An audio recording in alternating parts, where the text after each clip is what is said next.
अप्रैल 26, 1986 रात के 1:23 पर चेर्नोबिल न्यूक्लियर पावर प्लांट के रिएक्टर नंबर 4 में जबरदस्त धमाका होता है और radioactive strontium, caesium, plutonium Ukraine की आबहवा में, बेलारूस की आबहवा में, रशिया की आबहवा में और पूरे यूरोप की आबहवा में घुल जाती है।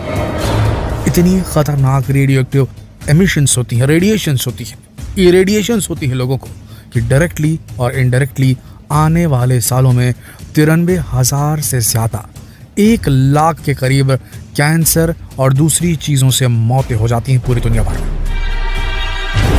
उस वक्त के सोवियत संघ के राष्ट्राध्यक्ष मिखाइल गॉर्बाचेव ये कहते हैं कि सोवियत संघ के टूटने का सबसे बड़ा कारण शायद चेर्नोबिल एक्सप्लोजन था।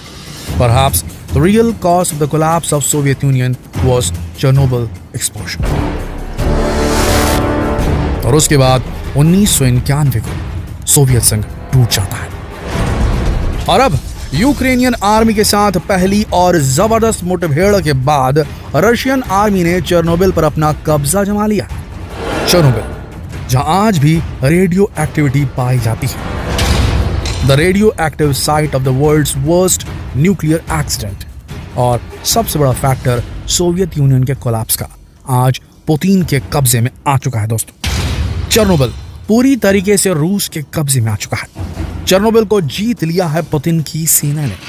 अब इसके क्या मायने हैं ये आप खुद समझ सकते हैं। पुतिन हिस्ट्री को फिर से लिखना चाहते हैं। जो सोवियत संघ के साथ हुआ उसके टुकड़े कर दिए गए।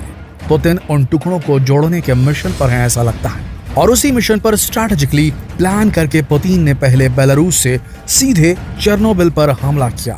फर्स्ट टारगेट चेर्नोबिल, जिसे सोवियत संघ के टूटने का कारण माना जा रहा था। सबसे पहले वही हमला होता है और उसी को कब्जा कर लेते हैं पुतिन। और अब पुतिन की सेना बढ़ चुकी है यूक्रेन की राजधानी कीव की ओर। यूक्रेन की राजधानी में सड़कों पर जहां गाड़ियां चला करती थी, आज उन सड़कों पर टैंक्स दौड़ रही हैं।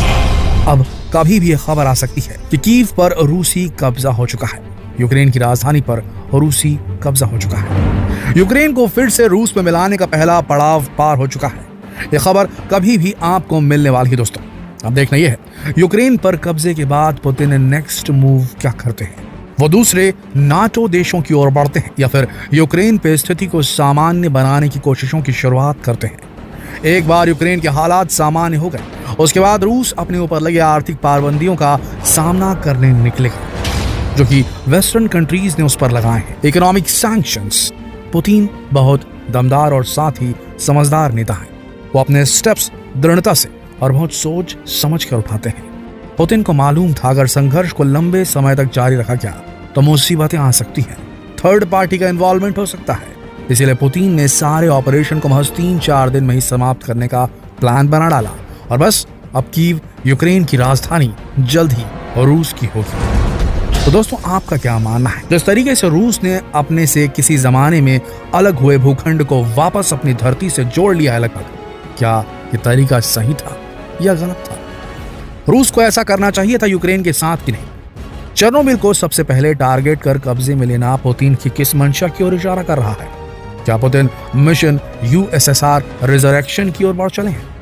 क्या मानना है आपका? कमेंट जरूर करें और ये सवाल दूसरे भारतवासियों से पूछने के लिए इस वीडियो को शेयर करें फेसबुक पर, व्हाट्सएप पर, यूट्यूब पर। धन्यवाद।